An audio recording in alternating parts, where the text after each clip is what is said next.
Bismillahirrahmanirrahim. Alhamdulillah kita bertemu lagi pada pertemuan yang ketiga. Sebelum kita memulai pembelajaran, marilah kita bersama-sama membaca basmalah. Bismillahirrahmanirrahim. Pada pertemuan sebelumnya, kita sudah membahas tentang berbagai macam pelaku ekonomi. Mulai dari membahas tentang rumah tangga produsen, rumah tangga konsumen, rumah tangga pemerintah, dan masyarakat luar negeri. Baiklah, pada kali ini Bapak akan memberikan video pembelajaran tentang diagram interaksi pelaku ekonomi, di mana di dalamnya memuat tentang siklus ekonomi daripada perekonomian 2 sektor, 3 sektor, dan 4 sektor. Silahkan menikmati video berikut. Di video sebelumnya tentang pelaku-pelaku kegiatan ekonomi, bahwa suatu kegiatan ekonomi dapat berlangsung berkat adanya para pelaku ekonomi. Para pelaku ekonomi ini adalah warga masyarakat yang dapat dibedakan menjadi 4 bagian. Yang pertama adalah rumah tangga konsumen, yang kedua rumah tangga produsen, yang ketiga pemerintah, dan yang terakhir, yang keempat adalah masyarakat luar negeri. Nah, keempat pelaku ekonomi ini sebetulnya saling berinteraksi atau berhubungan satu sama lain. Hubungan keempat pelaku kegiatan ekonomi tersebut dapat digambarkan dalam bentuk model diagram arus lingkar atau yang kita sebut dengan circular flow diagram. Nah, circular flow diagram adalah diagram yang menunjukkan interaksi atau hubungan timbal balik antar pelaku ekonomi. Seperti yang sudah disebutkan di awal, ada 3 model circular flow diagram yang akan kita bahas dalam video ini. Yang pertama adalah model 2 sektor, model 3 sektor, dan yang terakhir ada model 4 sektor. Nah, kegiatan ekonomi 2 sektor hanya melibatkan 2 pelaku ekonomi saja, yaitu rumah tangga konsumen dan rumah tangga produsen atau perusahaan. Ada 2 corak dalam kegiatan ekonomi 2 sektor ini. Yang pertama adalah kegiatan ekonomi subsistem, dan yang kedua ada kegiatan ekonomi modern. Yang pertama adalah kegiatan ekonomi 2 sektor dengan corak subsistem. Seperti yang sudah saya sampaikan sebelumnya, bahwa kegiatan ekonomi 2 sektor ini hanya melibatkan 2 pelaku ekonomi, yaitu rumah tangga konsumen dan rumah tangga produsen. Dalam corak kegiatan ekonomi subsistem, penerima-penerima pendapatan, dalam hal ini rumah tangga konsumen, dia tidak menyisihkan pendapatannya untuk ditabung, dan para pengusaha juga tidak menanamkan modal. Telah kita ketahui bersama bahwa rumah tangga konsumen adalah menyediakan faktor-faktor produksi seperti sumber daya alam berupa tanah, sumber daya manusia berupa tenaga kerja, modal, dan lain sebagainya. Nah, dari faktor-faktor produksi inilah yang kemudian dibutuhkan oleh rumah tangga produsen untuk proses produksi, guna menghasilkan barang atau jasa. Barang atau jasa ini yang kemudian dijual dan dipergunakan oleh rumah tangga konsumen untuk memenuhi kebutuhan hidupnya. Ini adalah arus barang, di mana dari rumah tangga konsumen menyediakan faktor-faktor produksi yang kemudian digunakan oleh rumah tangga produsen untuk proses produksi. Nah, dari proses produksi inilah kemudian dihasilkan barang atau jasa. Nah, barang atau jasa ini kemudian digunakan oleh rumah tangga konsumen untuk memenuhi kebutuhan hidupnya. Inilah diagram arus melingkar yang disebut dengan arus barang. Nah, kemudian yang kedua ada arus uang. Nah, arus uang ini seperti yang kita ketahui bahwa rumah tangga konsumen mendapatkan uang dari rumah tangga produsen yang diperoleh dari pembayaran atas faktor produksi yang bisa berupa gaji, upah, sewa, dan lain sebagainya. Jadi dari hasil penggunaan faktor produksi oleh rumah tangga produsen inilah kemudian rumah tangga produsen memberikan imbalan atau memberikan pembayaran atas faktor-faktor produksi yang digunakan berupa gaji, upah, sewa, dan lain sebagainya kepada rumah tangga konsumen.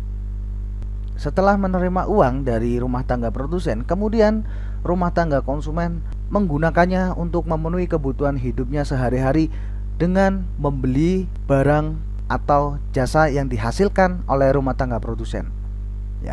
Sehingga menggunakan uangnya untuk pembayaran atas penjualan barang atau jasa yang dihasilkan oleh rumah tangga produsen. Nah, kemudian uang itu kembali lagi ke tangan rumah tangga produsen sebagai hasil dari penjualan barang atau jasa. Ya, inilah arus uang. Jadi dari rumah tangga produsen membayar atas faktor-faktor produksi yang digunakan, ya, bisa berupa gaji atau upah yang dibayarkan ke rumah tangga konsumen. Kemudian rumah tangga konsumen mempergunakan uang yang didapatnya atau yang diperolehnya untuk memenuhi kehidupan sehari-hari, yaitu dengan cara membeli barang atau jasa yang dihasilkan oleh rumah tangga produsen. Hanya uang tersebut masuk kembali ke rumah tangga produsen dalam bentuk hasil penjualan atas barang atau jasa yang dihasilkannya. Nah, inilah kegiatan ekonomi dua sektor atau subsistem. Nah, kegiatan ekonomi dua sektor dalam corak subsistem ini tidak mengenal saving atau tabungan. Kemudian selanjutnya adalah kegiatan ekonomi dengan corak modern. Secara umum prosesnya sama seperti sebelumnya. Akan tetapi dalam corak modern ini kita sudah mengenal akan saving. Tentu pendapatan rumah tangga konsumen yang diperolehnya dari pembayaran gaji, upah, sewa yang dilakukan oleh rumah tangga produsen tentu tidak semuanya digunakan untuk kegiatan konsumsi atau pembelian barang atau jasa. Nah, ada sebagian pendapatannya ditabung di lembaga keuangan, misalnya bank. Nah, dari lembaga keuangan ini kemudian uang itu dipinjamkan kepada para penanam modal. Nah, dari penanam modal ini kemudian diinvestasikan kepada rumah tangga produsen atau perusahaan. Nah, inilah gambaran diagram arus melingkar untuk kegiatan ekonomi dua sektor corak modern. Selanjutnya ada circular flow diagram untuk tiga sektor. Nah, dalam kegiatan ekonomi tiga sektor, ya, selain ada rumah tangga konsumen dan rumah tangga produsen, kita juga melibatkan pelaku kegiatan ekonomi yang ketiga, yaitu pemerintah. Nah, seperti yang kita ketahui bahwa rumah tangga konsumen ini adalah penyedia faktor-faktor produksi, atau dalam hal ini rumah tangga konsumen sebagai penyedia tenaga kerja, ya kan, yang kemudian dipekerjakan untuk mengelola jalannya pemerintahan.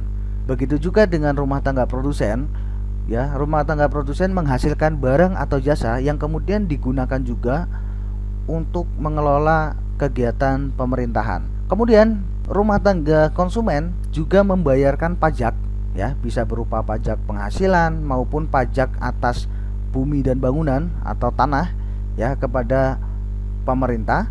Begitu juga dengan rumah tangga produsen membayarkan pajak atas hasil penjualan kepada pemerintah. Nah, kemudian dari pemerintah juga memberikan redistribusi pendapatan kepada rumah tangga konsumen, bisa berupa pembayaran upah atau gaji atas tenaga kerja yang digunakan dalam proses pemerintahan. Kemudian pemerintah juga memberikan redistribusi pendapatan kepada rumah tangga produsen untuk pembayaran atas barang-barang atau jasa yang digunakan dalam proses jalannya pemerintahan. Nah, inilah model ekonomi tiga sektor dalam circular flow diagram. Nah, selanjutnya kita membahas tentang circular flow diagram untuk kegiatan ekonomi 4 sektor. Nah, seperti yang sudah tadi jelaskan, ini adalah bentuk kegiatan ekonomi 3 sektor. Ada rumah tangga konsumen, ada rumah tangga produsen, dan yang ketiga ada pemerintah. Dalam kegiatan ekonomi 4 sektor, selain 3 pelaku kegiatan ini, kita akan melibatkan masyarakat luar negeri dalam kegiatan ekonomi. Nah, seperti yang sudah kita ketahui bersama bahwa masyarakat luar negeri berperan dalam kaitannya dengan kegiatan ekspor dan impor. Terkait dengan kegiatan ekspor dan impor, rumah tangga konsumen biasanya membeli barang-barang impor yang didapatnya dari masyarakat luar negeri. Artinya, rumah tangga konsumen melakukan kegiatan impor barang dari masyarakat luar negeri. Nah, begitu juga dengan rumah tangga produsen. Mereka memproduksi barang atau jasa yang kemudian dikirim atau diekspor ke masyarakat luar negeri. Ya, jadi kegiatan masyarakat luar negeri kaitannya dengan proses impor dan ekspor barang. Nah, inilah kegiatan ekonomi 4 sektor, yaitu melibatkan 4 pelaku kegiatan ekonomi, yaitu rumah tangga konsumen, rumah tangga produsen, pemerintah, dan masyarakat luar negeri. Selanjutnya, terima kasih telah menyaksikan video pembelajaran kali ini. Nanti akan ada penugasan setelah ini yang akan Bapak kirim melalui Google Form. Bagi anak-anakku yang masih terkendala masalah jaringan, silakan ditunggu jaringannya sampai bagus. Pekerjaan ini dikerjakan pilihan ganda, silakan dikerjakan, jangan sampai tidak mengumpul, karena Bapak akan memonitor siapa saja yang tidak mengumpul. Silakan dicatat baik-baik materi-materi sebelumnya, disimak, dilihat LKS-nya, jangan sampai ada pembelajaran yang tertinggal. Jika ada hal-hal yang perlu ditanyakan, silakan bisa japri melalui WA atau melalui Classroom, atau langsung telepon juga boleh. Terima kasih atas kesempatan yang diberikan pada kali ini. Salam sehat, selalu jaga diri, selalu jaga protokol kesehatan, pakai masker, jangan kekerumunan, cuci tangan sebelum masuk rumah, dan terima kasih. Assalamualaikum warahmatullahi wabarakatuh.